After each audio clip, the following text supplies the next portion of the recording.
সুতরাং আজও সেই ধরনের ষড়যন্ত্র মানুষদের থেকে আলাদা করবার জন্য 100-4 জারি করা হলো, ফাঁসির মঞ্চে চড়িয়ে তাদেরকে পিছনে বিদায় করে দেওয়া হলো। মনে করলেন যে সবাই মনে করলেন যে ইসলাম এখন আর মাথা উঁচু করে দাঁড়িয়ে থাকতে পারবে না। এটি আল্লাহ রাব্বুল আলামিনের হুদায়বিয়ার সন্ধি। লক্ষ্য করুন, মহান আল্লাহ রাব্বুল আলামিন ইসলামকে যুগে যুগে এভাবেই তিনি ভুলণ্ডিত করেছেন। তোমরা দেখতে পাচ্ছ আজকে মুসলমানেরা মার খাচ্ছে, এটি তাদের মার খাওয়া বিষয় মনে করো না যে তারা পিছপা হয়েছে। আমরা দৌড়িয়ে যাব, যদি পা কেটে দেওয়া হয় হামগলা দিয়ে যাব, যদি তাও না হয় গলিয়ে যাব, যদি সেটাকেও বাধা দেওয়া হয় আমরা সেদিকে তাকিয়ে তাকিয়ে দেখব, কিন্তু আমরা মঞ্জিল থেকে এক বিন্দু মাত্র পিছপা হব না। কথা বলেন ঠিক কিনা? এজন্য যুগে যুগে যারা ইসলামের বিরোধিতা করেছেন আল্লাহ রাব্বুল আলামিন সবাইকে তাদের গোষ্ঠী শ্রদ্ধা উপড়িয়ে দিয়েছেন। আজ পর্যন্ত মাথা খাড়া করে দাঁড়াতে পারেন নাই। ইতিহাস থেকে তার শিক্ষা নেবেন। আমরা দেখেছি পাকিস্তানে তিনি চলে গেলেন, আজ আসতে পারেন নাই। শ্রীলঙ্কা থেকে চলে গিয়েছেন, আজ পর্যন্ত আসতে পারে নাই। আর আসলেও মাথা উঁচু করে দাঁড়াতে পারেন নাই। ইথিওপিয়া থেকে চলে গিয়েছেন, মাথা উঁচু করে দাঁড়াতে পারেন নাই। মালয়েশিয়া থেকে চলে গিয়েছেন, মাথা উঁচু করে দাঁড়াতে পারেন নাই। সুতরাং দেশ থেকে যিনি বিতাড়িত হয়েছেন আবার মাথা উঁচু করে দাঁড়াতে পারবেন না। এটি আল্লাহ রাব্বুল আলামিন সূরা কাউসারের শেষ আয়াতটার ব্যাখ্যাটা পড়বেন আর শিক্ষাটা নেবেন। আল্লাহ রাব্বুল আলামিন সেটাই বলছেন যে আল্লাহর সাথে বিরোধিতা করেছে, ইসলামের সাথে বিরোধিতা করেছে, তাদের লেজ কাটা নির্বংশ, তাদের বংশশুদ্ধ আল্লাহ রাব্বুল আলামিন নির্বাপিত করে দিয়েছেন। তাদের কোনো বংশ পরিচয় কিয়ামত পর্যন্ত খুঁজে পাওয়া যাবে না, যাবে না, যাবে না। এই জন্য কোন দিকে থাকতে চাই? কোন দিকে থাকতে চাই? ইসলামের দিকে থাকতে চাই। মহান আল্লাহ রাব্বুল আলামিন ইসলামের পথে আমাদেরকে দীক্ষিত করুক। আল্লাহ রাব্বুল আলামিন আমাদেরকে কবুল করুক। আল্লাহ পাকের দরবারে দোয়া করছি, আল্লাহ পাক কবুল করুক। আমরা সকলেই বলছি আল্লাহুম্মা আমিন। আউযু বিল্লাহি মিনাশ শাইতানির রাজীম। বিসমিল্লাহির রহমানির রহিম। বিতাড়িত মরদুদ শয়তানের ওয়াসওয়াসা থেকে আল্লাহ পাকের নিকট আশ্রয় প্রার্থনা করছি। দয়াময় পরম দয়ালু আল্লাহ তাআলার নামে শুরু করছি। আল্লাহ রাব্বুল আলামিন বলেন, লা ইকরাহা ফিদ-দীন قد تبين الرشد من الغي فمن يكفر بالطاغوت ويؤمن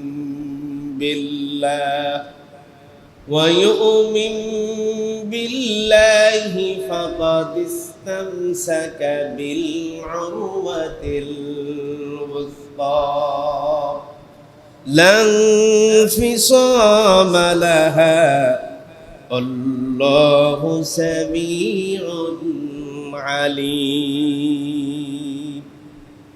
ইরশাদ হচ্ছে লা ইকরাহা ফিদ-দীন, ধর্মের ব্যাপারে কোনো বাড়াবাড়ি নেই, জবরদস্তিও নেই। قد تبين الرشد من الغي فمن يكفر بالطاغوت ويؤمن بالله। যারা তাগুতকে অস্বীকার করে আল্লাহর প্রতি ঈমান আনয়ন করেছেন তারা যেন ফাকাদ ইসতামসাকা বিল উরওয়াতিল ওয়াসকা, তারা একটি শক্ত হাতল ধরেছে, লা ইনফিসামা লাহা, যা কখনো ছিঁড়ে যাবার কোনো ভয় নেই, ছিঁড়ে যাওয়ার কোনো অবকাশ নেই। আল্লাহ, নিশ্চয় আল্লাহ তাআলা সামিউন আলিম, তিনি সব ব্যাপারে শোনেন এবং জ্ঞান রাখেন। এটি হচ্ছে সূরা বাকারার একখানা আয়াতে কারিমা। সেই জায়গা থেকে আল্লাহ রাব্বুল আলামিন আমাদেরকে উল্লেখ করছেন লা ইকরাহা ফিদ-দীন। এটি একটি চূড়ান্ত বাক্য যা দিয়ে আল্লাহ রাব্বুল আলামিন ধর্মকে প্রাধান্য দিয়েছেন। প্রতিটি ধর্মের প্রতি মানুষের আহ্বান করতে পারে, এটি তাদের ব্যক্তিগত বিষয়। ধর্মকে কখনো মানুষের উপরে চাপিয়ে দেওয়া যাবে না, কোনো বাড়াবাড়ি চলবে না, জবরদস্তি করে ইসলামের দিকে দীক্ষিত করা যাবে না। সে ব্যাপারে আল্লাহ পাক আমাদেরকে স্বাধীনতা দিয়েছেন। ইচ্ছে হলে ধর্মটা আপনি মানেন, ইচ্ছে হলে না মানেন। যদি আপনি ধর্মটাকে গ্রহণ করেন তাকে বলা হবে আপনাকে ইসলাম ধর্ম, যদি আপনি গ্রহণ করেন তাকে বলা হবে মুসলিম। আর যদি ইসলামটাকে ধর্ম গ্রহণ আপনি না করেন তাহলে বলা হবে মুশরিক। এই জায়গায় দাঁড়িয়ে মহান আল্লাহ রাব্বুল আলামিন আমাদেরকে দুটি রাস্তা দেখিয়েছেন। ধর্মের ব্যাপারে দুটি রাস্তা আমাদেরকে দেখালেন, একটি হচ্ছে তাগুত আর একটি হচ্ছে ইমানের পথ।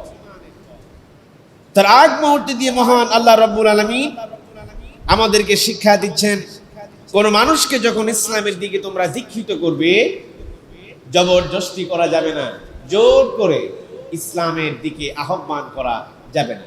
এ ব্যাপারে যখন এই আয়াতটি নাজিল হয়, রাসূল করিম সাল্লাল্লাহু আলাইহি ওয়াসাল্লাম একজন সাহাবী ছিলেন, তার দুটি সন্তান ছিল।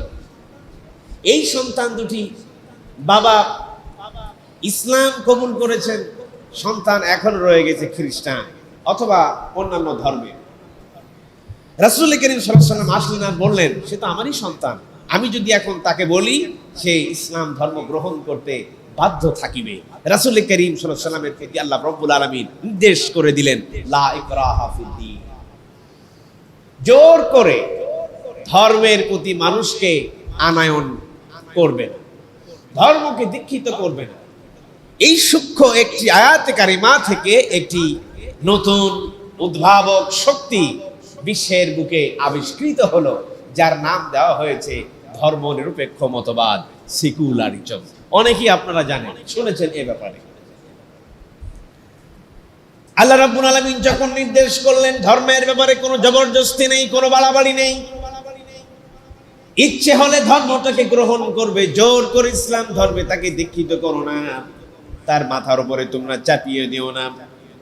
আল্লাহ রাব্বুল আলামিন দুটি রাস্তা তিনি বলে দিলেন, একটি হচ্ছে তাগুতের পথ, শয়তানের পথ, আরেকটি হচ্ছে আল্লাহ রাব্বুল আলামিনের পথ।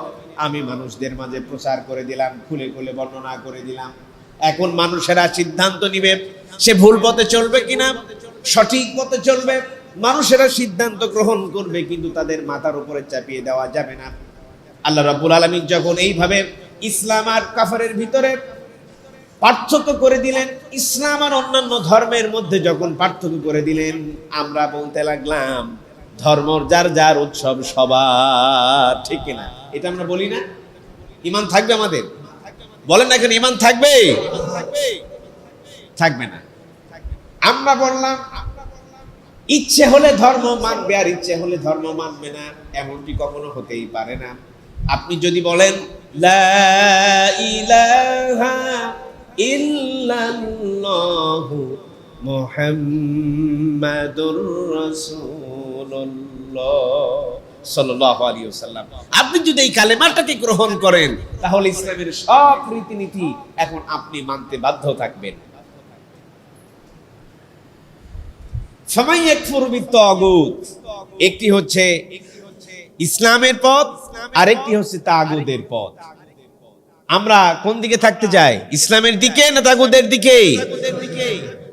ইসলামের দিকে থাকতে চাই।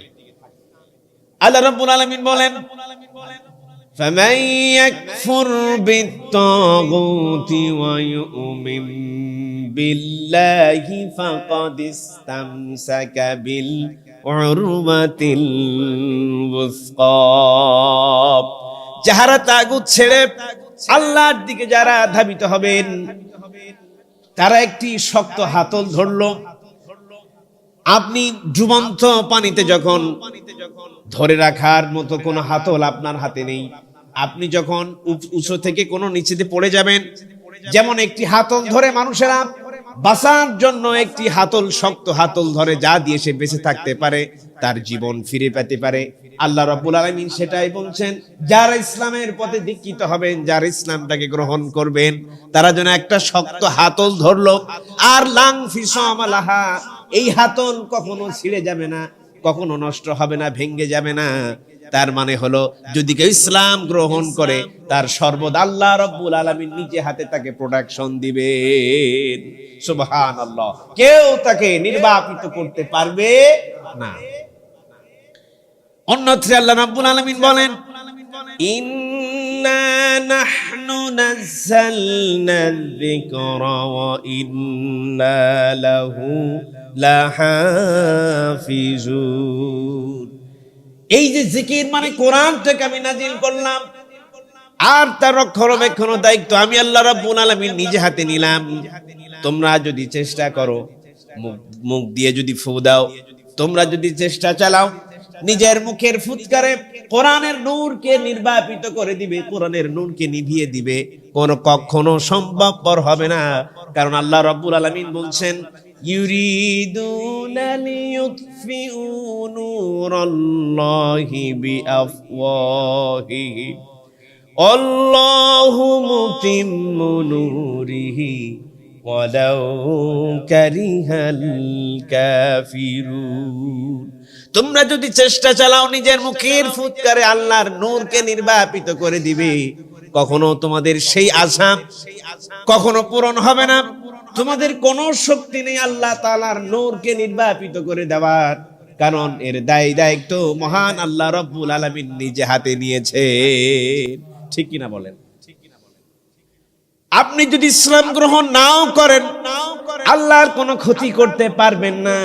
আপনি চোর হলেন, আপনি ডাকাতি হলেন, নামাজের ধার ধারেন না, ইসলামের ধার ধারেন, ইসলাম আপনার কোনো প্রয়োজন নাই, সব ঠিক থাকতে পারে। আপনি যদি এলেম কালাম নাও শেখেন, আপনি যদি আল্লাহকে আল্লাহ বলে স্বীকার নাও করতে পারেন, আল্লাহ রাব্বুল আলামিনকে কোনো ক্ষতি করতে পারবেন না। ক্ষতি হবে কার? নিজে। ক্ষতি হবে কার? নিজে। এজন্য মহান আল্লাহ রাব্বুল আলামিন দুটি রাস্তা দেখালেন, একটি হলো তাগুতের রাস্তা আর একটি হলো ইসলামের রাস্তা। আমরা সবাই ইসলামের রাস্তায় থাকতে চাই। তাগুত বলতে সেই জিনিসকে বোঝানো হয় যা আল্লাহ রাব্বুল আলামিনের রচিত আইন ও মতবাদ বা তার বিধান ব্যতি রেখে অন্য কোন মানুষের রচিত, অন্য কোন খোদা, অন্য কোন সৃষ্টিকর্তার রচিত আইন ও কানুন দিয়ে মানুষকে পরিচালিত হতে বাধ্য যিনি করেন, তাকেই বলা হয় তাগুত। তাহলে আমরা শিখে নিলাম, তাগুত হচ্ছে যে আল্লাহর আইন ছাড়া অন্য কোন সৃষ্টির, যে মানুষের বানানো কোন আইন যা মানুষকে বাধ্য করে, তার নামই হচ্ছে তাগুত। এবার আসুন, আমরা কোন দিকে থাকতে চাই, তাগুতের না ইসলামের পথে? পৃথিবীতে দুটি রাস্তা, একটি হলো আল্লাহ তাআলার থেকে নির্বাচিত মুখশ্রিত বাণী, আর একটি হচ্ছে শয়তানের মুখশ্রিত বাণী। এইটি আপনার কোনটা গ্রহণ করবেন? শয়তানের আইন গ্রহণ করতে চান না আল্লাহর আইন গ্রহণ করতে চান? আল্লাহর আইন যদি গ্রহণ করতে চান, তাহলে এবার বুঝুন, আপনি মুখে স্বীকার করছেন আল্লাহর আইন গ্রহণ করতে চান, কিন্তু কাজের বাস্তবতায়, কাজের বাস্তবায়নে দেখা যাচ্ছে শয়তানের নিয়ম নীতি অনুসরণ করে আমরা পথ চলছি আর সফলতার পাওয়ার জন্য আমরা চেষ্টা করছি। আসলে একটু দেখা যাক যে আসলে আল্লাহ তাআলার রাস্তায় আমরা আছি কিনা। মহান আল্লাহ রাব্বুল আলামিন তিনি ঘোষণা করলেন, বান্দারে ওয়ামাল্লাম ইয়াহকুম বিমা আনজালাল্লাহু ফাউলাইকা হুমুল ফাসিকুন। তুমি যদি আল্লাহর আইন ব্যতীত, আল্লাহর নীতি নির্ধারিত যে কিতাব দিয়েছেন, যে নাজিলকৃত যে আইন ও কানুন দিয়েছেন, এই আইন ব্যতি রেখে যদি তুমি বিচার ফায়সালা করো, তাহলে তুমি হয়ে যাবে ফাসিক। আল্লাহ রাব্বুল আলামিন অত্যন্ত বলেছেন, আল্লাহর আইন ব্যতি রেখে যদি বিচার ফায়সালা করো, তুমি হবে জালেম। আর আল্লাহর আইন ব্যতীত যদি বিচার ফায়সালা করো, তাহলে হবে তুমি কাফের। কোথাও আল্লাহর আইন চলে? বলে না, কোথাও আল্লাহর আইন চলে? চলে না। ব্যবসা চালাবেন আল্লাহর আইন দিয়া, বিবাহ শাদী হবে আল্লাহর আইন দিয়া, মসজিদ চলবে আল্লাহর আইন দিয়া, গ্রামের যে পঞ্চায়েত সেটা চলবে আল্লাহর আইন দিয়া, সেক্রেটারিয়েট, বঙ্গভবন আর পার্লামেন্ট চলবে আল্লাহর আইন দিয়া। কিন্তু দেখা যায় বিয়ে শাদী শুরু হয় কোরআনের আয়াত দিয়ে, নতুন ঘর, নতুন ঘরে উঠবে, নতুন ঘর ব্যবহার করবেন, সেখানে দেখা যায় আল্লাহর আইন দিয়া শুরু হয়, আল্লাহর কালাম দিয়া শুরু হয়, ব্যবসা বাণিজ্য শুরু হয় আল্লাহর আইন দিয়া, কিন্তু ভিতরে কোনো আল্লাহর আইন প্রচলন হয় না। যখন পার্লামেন্ট শুরু হয় আল্লাহর আইন দিয়া, অথবা সেক্রেটারিয়েট শুরু হয় আল্লাহর আইন দিয়া, কিন্তু সেখানে কখন আল্লাহর আইন বাস্তবায়িত নেই। সব কিছু পরিচালিত হবে আল্লাহর আইন দিয়া। আল্লাহ রাব্বুল আলামিন বলেন, আলা লাহুল খালকু ওয়াল আমর তাবারাকাল্লাহু রাব্বুল আলামিন। সৃষ্টি যার, আইন চলবে তার। আমরা সৃষ্টি আল্লাহর, আইনও মানতে হবে আল্লাহর। চতুর্দিকে বিল্ডিং, বালাখানা, পাহাড় পর্বত, নদী নালা, গাছপালা, পশু পাখি, পক্ষীকুল, তরুলতা, যত কিছু আমরা দেখি না কেন সব আল্লাহ তাআলার গুণগান করে, আল্লাহ তাআলার আইন মোতাবেক চলে। কিন্তু দুপে এই মানুষ জাত আল্লাহর আইন মানতে চায় না। ঠিক কিনা বলেন? আল্লাহ রাব্বুল আলামিন বলেন, ওয়ালিল্লাহি ইয়াসজুদু মান ফিস সামাওয়াতি ওয়া মান ফিল আরদ। যত কিছু তোমরা দেখতে পাও, আকাশে দেখতে পাও, জমিনে দেখতে পাও, সমস্ত কিছু মহান আল্লাহ রাব্বুল আলামিনের সিজদা করে চলে। কিন্তু এই মানুষ জাত আল্লাহ রাব্বুল আলামিনের গুণগান আর সিজদা করতে চায় না। সব কিছু মেনে চলে আল্লাহর আইন দিয়া, শুধু আমরা এই মানুষ আল্লাহর আইন মানতে চায় না। নিজের বানানো আইন দিয়ে আমরা পরিচালিত হতে চাই। এটি তাগুতের রাস্তা নাকি আল্লাহর দেখানো ইসলামের রাস্তা জানতে চায়? তাগুতের রাস্তা। কোন দিকে থাকবেন? আল্লাহর আইনের দিকে থাকবেন না মানুষের বানানো রচনাকৃত আইনের দিকে থাকবেন? যদি আল্লাহর আইনের দিকে থাকতে চান তাহলে একখান থেকে আপনাকে বিশ্বাস অর্জন করতে হবে। বাংলাদেশ যে পার্লামেন্ট, বাংলাদেশ পরিচালিত হয়, সেই জায়গায় পরিচালিত হতে হবে আল্লাহর আইন দিয়ে। এ কথা বিশ্বাসযোগ্য কথা বলেন, ঠিক কিনা? আপনি যদি বলেন লা ইলাহা ইল্লাল্লাহ, নিজে বিশ্বাস করেন, মুখে স্বীকারও করেন, কিন্তু কাজের মাধ্যমে আপনি বাস্তবায়িত করেন না, তার মানে বুঝে নিতে হবে আল্লাহর আইন আপনার ভালো লাগে না, নিজের আইন ভালো লাগে। সুদ মুক্ত একটি দেশ গড়তে চান, ঘুষ মুক্ত একটি দেশ গড়তে চান, রাহাজানি মুক্ত একটি দেশ গড়তে চান, ফায়সাবিহীন একটি সমাজ গঠন করতে চান, সুশীল একটি সমাজ গঠন করতে চান। যদি একটি দেশ মুক্ত, ঘুষ মুক্ত, দুর্নীতি মুক্ত, বেহাপনা মুক্ত, সুশৃঙ্খল একটি যদি দেশ গড়তে চান, তাহলে নিজের কোন বানানো আইন দিয়ে দেশ যদি পরিচালিত করেন, কখনো শান্তি খুঁজে পাওয়া যাবে না। কারণ আল্লাহর আইনের মধ্যে রয়েছে শান্তি। আর মানুষেরা নিজের মতবাদ তৈরি করে যে রচনাকৃত আইন বানিয়েছে, তার মধ্যে কোনো শান্তি নেই। এ কথাটা আমার, আপনার না আল্লাহর? আল্লাহ। তো এখানে আপনাদের এত, আমাদের কেন এত বিভেদ? মানতেই চাই না আমরা। চিন্তা করুন, আমাদের বাংলাদেশ যা পরিচালিত হয়, গোটা বিশ্ব যে পরিচালিত হয়, সেটা কি আল্লাহর আইন দিয়ে? কথা বলেন না কেন? সেটা কি আল্লাহর আইন দিয়ে? কিসের আইন দিয়ে? নিজের বানানোকৃত আইন। আল্লাহ রাব্বুল আলামিন বলেছেন লা ইলাহা ইল্লাল্লাহ। পড়ে না সকলে, কিন্তু আমরা পড়ি লা ইলাহা ইল্লাল্লাহ তাসবিহাতে করে। 1,24,000 মানুষ যখন মারা যায়, 1,24,000 কালেমা পড়ে তার জন্য দোয়া করি। কালেমা কত পড়লাম? সকাল সন্ধ্যায় সমানে কালেমা পড়ছি, অথচ ইলাহ শব্দটির ব্যাখ্যা আমি আর আপনি তা জানি না।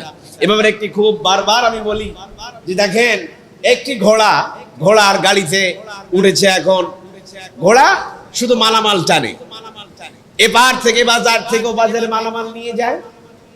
হঠাৎ করে একদিন ঘোড়ার গাড়ি খাদে উল্টিয়ে খাদে, গাড়িতে ছিল চিনি অথবা লবণ। যখন পানিতে চিনি যায়, লবণ যায়, তখন তো গলে যায়। বাস্তাগুলো সব গলে গেছে, গাড়ি হয়ে গেছে হালকা। এর পরের দিন মালিক গাড়ির উপরে বোঝাই করেছে আপনার তুলা। ঘোড়া তো খুব ভালো করে জানে, গাড়ি যদি আমি খাদে উল্টিয়া দেই তো তাহলে আমার গাড়িটা হালকা হয়। ঘোড়া তো জানে না, আজকে বোঝাই করা হয়েছে তুলা। তুলার গাড়ি যেই না গাড়িতে খাদে উল্টিয়েছে, তখন পানিতে ভরপুর হয়ে তুলা পানিতে ভিজলে ভারী হয় না হালকা হয়? ভারী হয়েছে। এরপর গাদার ঘোড়া টানতে পারে না, তো মুসিবত হলো। আগের দিন গাড়িটা খাদে উল্টিয়ে দিলাম, হয়ে গেল হালকা, আজ খাদে উল্টিয়ে দিলাম হয়ে গেল ভারী। গাধা তো কিছুই বুঝলো না, গাধা তো জ্ঞান নাই, আজকে তুলা নিলাম না লবণ নিলাম। সুতরাং আমাদের অবস্থা হচ্ছে আল্লাহ রাব্বুল আলামিন যে বিধান দিয়েছেন সেই বিধান মানলে এবং সেই বিধান পরিত্যাগ করলে আমার অবস্থান কোথায়, এটা আমরা বেমালুম ভুলে গিয়েছি। কথা বলেন ঠিক কিনা? যদি জানতাম চিনি পানিতে দিলে গলে যায় আর তুলা পানিতে দিলে ভারী হয়, এই জ্ঞান যদি থাকতো কখনো গাধা খাদে গাড়িটা উল্টিয়ে দিত না। কথা বলেন ঠিক কিনা? না মানলে যে জাহান্নামে যেতে হয়, এই কথা অনুধাবন শক্তি দিয়ে দিল পর্যন্ত আমাদের পৌঁছায়নি। এই জন্য কোরআন দিয়ে দেশ পরিচালিত হোক, সমাজ পরিচালিত হোক, এটা আমরা আজ পর্যন্ত মানতে পারি নাই। সুতরাং এই ঈমান নিয়ে যদি কবরে যান, বিশ্বাস করুন আল্লাহ রাব্বুল আলামিন তাদের জন্য ঘোষণা করছেন। শোনেন, লাইসাল বিররা আন তুওয়াল্লু কিবালাল মাশরিকি ওয়াল মাগরিব। যদি তোমার অন্তরে আল্লাহর আইন দিয়ে, আল্লাহর রচনাকৃত বিধান দিয়ে গোটা সমাজ যদি পরিচালিত না হয়, এই চিন্তা চেতনা যদি আপনার না থাকে, আর এই চিন্তা নিয়ে যদি আপনি নামাজে দাঁড়ান, আর আপনি যদি রোজা করেন, আর আপনি যদি হজ করেন, আপনি যাকাত দেন, আর যদি পর্দায় থাকেন, মহান আল্লাহ রাব্বুল আলামিন ঘোষণা করে দিলেন ওই পূর্ব পশ্চিমে মুখ ঘোরানোর মধ্যে তোমার কোনো ফায়দা নেই, কোনো কিচ্ছু কবুল করা হবে না। এই জন্য চিন্তা চেতনায় থাকতে হবে আমাদের। আল্লাহর আইন দিয়ে গোটা সমাজ পরিচালিত হবে। এটা আমার কথা না আল্লাহর কথা? আল্লাহর কথা। যিনি বলেন আমরা বারবার তাকে চাপ প্রয়োগ করি, এই কথাটা আপনারা কেন বলেন? একবারের জন্য কি আপনি চিন্তা করতে পারেন না যে আল্লাহকে ধরতে হবে? সে সাহস আছে আপনার? যদি আল্লাহর আইন আপনার ভালো না লাগে, আল্লাহর বিধান আপনার ভালো লাগে না, আপনি আল্লাহর বিধান মানতে চান না, আল্লাহ রাব্বুল আলামিন বলেন ফানফুযু লা তানফুযুনা মিন সুলতান। যদি ভালো না লাগে বেরিয়ে যাও, বেরিয়ে যাও, আল্লাহর সৃষ্টি রাজি থেকে বেরিয়ে যাও। দেখো কোন খোদার সৃষ্টি রাজি কোন দেশ অথবা তার সৃষ্টিকুলের কোন জায়গায় গিয়ে বসবাস করো, আল্লাহর জমিনে আল্লাহর সৃষ্টি রাজির মধ্যে তোমার কোনো জায়গা নেই, বেরিয়ে যাও। কথাটা কে বললেন? আল্লাহ বলেছেন সূরা রহমান, পড়ে পড়ে দেখবেন, চিন্তা করুন। আল্লাহ রাব্বুল আলামিন কতটা কড়া কথা বলেছেন। আমরা সেজদা দিই না, গুনাহ করি, নাফরমানি করি, চুরি করি, ডাকাতি করি, জিনা করি, ব্যভিচারী করি, কোনদিন আল্লাহ রাব্বুল আলামিন ধরে ধরে আমাদেরকে ঘাড়ে ধাক্কা দিয়ে জাহান্নামে দেন নাই। সমান আল্লাহ রাব্বুল আলামিন যে সকাল, যিনি নামাজ আদায় করলো তার জন্য সেই সুন্দর সকাল দিলেন, আর যিনি নামাজ আদায় করলেন না তার জন্য সেই সকাল দিলেন। আল্লাহ রাব্বুল আলামিন বলেন আমি দুটি রাস্তা দিলাম, একটি তাগুত আর একটি ইসলামের। ইসলামের পথে চললেও যে বিধান, আর ইসলামের পথে না চললেও একই রকম সে নিয়ামত ভোগ করছে। নিয়ামত ভোগ করার ক্ষেত্রে আল্লাহ রাব্বুল আলামিন কাউকে তিনি কম বেশি করেন নাই। সবাইকে যখন সমান নিয়ামত ভোগ করে আমরা দুনিয়ায় বসবাস করছি, নিজের কাছে একবার প্রশ্ন করে দেখুন, আল্লাহ রাব্বুল আলামিন যদি একবারের জন্য পানিটা বন্ধ করে দেন, জীবনের কেউ কখনো কোনো মালিক আমাকে পানি দিতে পারেন না। পানি দিয়ে তোমাকে খাবার দিয়ে তিল তিল করে আমি তোমাকে বড় করেছি।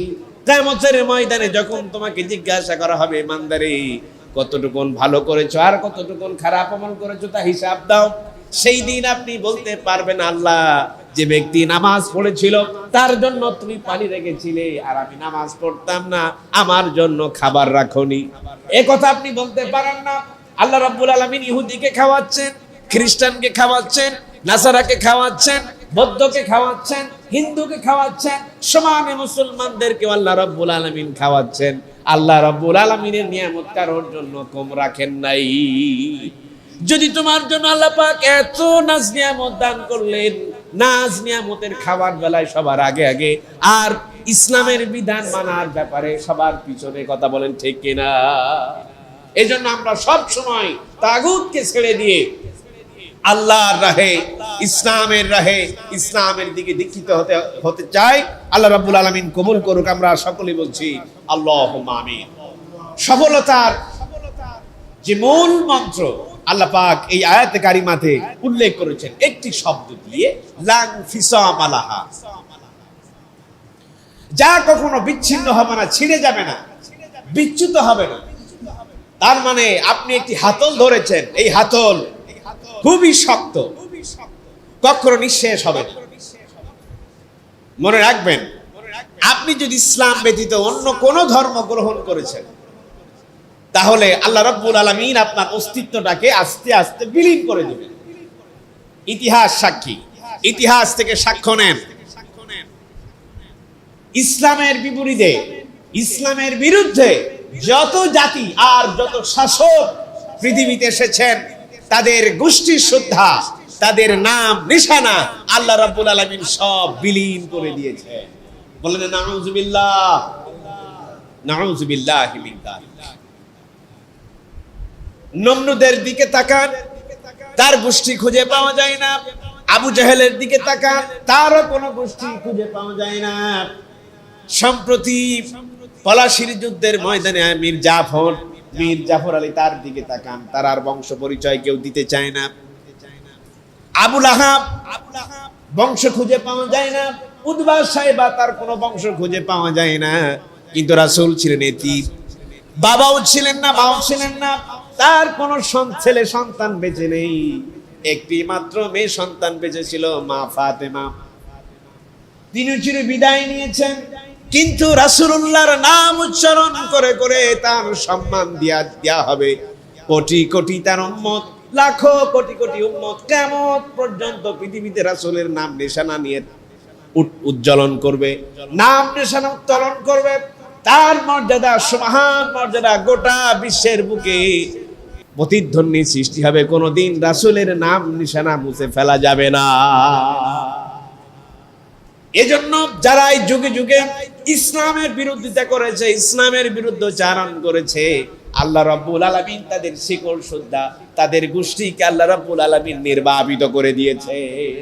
সম্প্রতি আপনাদেরকে জেনে রাখতে হবে, যারা ছিল বিরুদ্ধচারক, যারা ছিল ইসলাম বিদ্বেষী, এবং যারা ছিল মানুষের অধিকার হরণকারী এবং আল্লাহ রাসূলের বিরোধিতা করেছে, যুগে যুগে আল্লাহ পাক সবাইকে নস্যাৎ করে দিয়েছেন, কেউ আর ফিরে আসতে পারে নাই।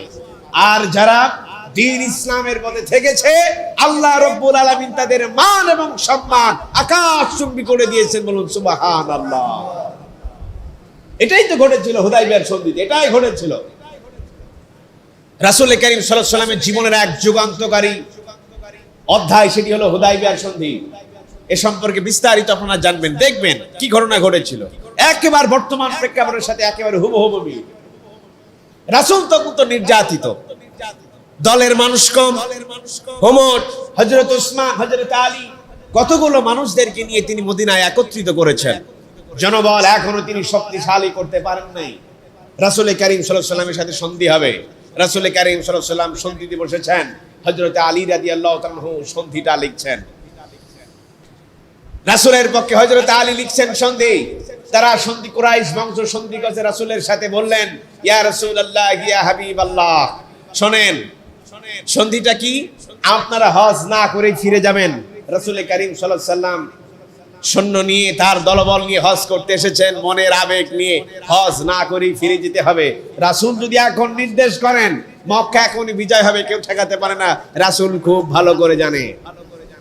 রাসূল বললেন, আমাদের হজ না করে আমরা ফিরে যাব ভাই, আমাদের কোনো আপত্তি নেই, ইনশাআল্লাহ আমরা হজ না করে ফিরে যাব। এখানেই শেষ নয়, মক্কা থেকে যদি কোনো মানুষ মদিনাতে যায়, তাহলে মক্কায় ফেরত দিতে হবে। ইসলাম গ্রহণ করে মক্কা থেকে মদিনায় যাবে, মদিনা থেকে মক্কায় ফেরত দিতে হবে। কিন্তু মদিনা থেকে যদি কেউ মক্কায় আসে, আমরা ফেরত দিতে পারবো না। রাসূল সাল্লাল্লাহু আলাইহি ওয়াসাল্লাম বললেন, আমি এগ্রি, আমি সম্মতি দিলাম, হ্যাঁ আমি এই ব্যাপারে রাজি আছি। সাহাবারা রেগে রেগে গজরাচ্ছেন। রাসূল সাল্লাল্লাহু আলাইহি ওয়াসাল্লাম কি করছেন? আমাদের তো একেবারে নিচে নামিয়ে দিচ্ছেন। সর্বশেষ সন্ধি শুরু হলো। সর্বশেষ রাসূল কারীম সাল্লাল্লাহু আলাইহি ওয়াসাল্লাম সই করলেন, মুহাম্মাদুর রাসূলুল্লাহ এটা বলে রাসূল সাল্লাল্লাহু আলাইহি ওয়াসাল্লাম মুহাম্মদ রাসূলুল্লাহ বলে সই করলেন। কুরাইশ বংশের লোকেরা বলল, সব মানতে রাজি আছি, মুহাম্মদ সাথে রাসূলুল্লাহ থাকবে, রাসূলুল্লাহ মানতে রাজি না, কারণ রাসূলুল্লাহকে গ্রহণ করা মানেই ইসলামকে গ্রহণ করা। সুতরাং মুহাম্মদ থাকবে কিন্তু রাসূল শব্দটি থাকবে না, আমরা রাসূল শব্দটি রাখতে চাই না।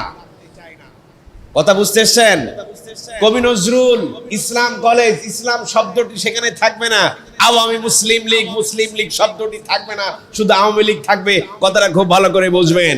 যেখানে মুসলিম শব্দ, যেখানে রাসূল শব্দ, সেখানে কেটে দেওয়া হবে, মুছে ফেলা হবে। এখনকার সেই ষড়যন্ত্র নয়, ষড়যন্ত্র ছিল 1450 বছর আগে। রাসূল সাল্লাল্লাহু আলাইহি ওয়াসাল্লাম বললেন, রাসূল কেটে দাও।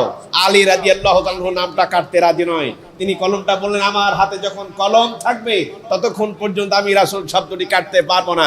রাসূল করিম সাল্লাল্লাহু আলাইহি ওয়াসাল্লাম আলীর হাত থেকে কলমটা ছুঁড়ে নিলেন আর নিজে রাসূলুল্লাহ শব্দটি কেটে দিলেন।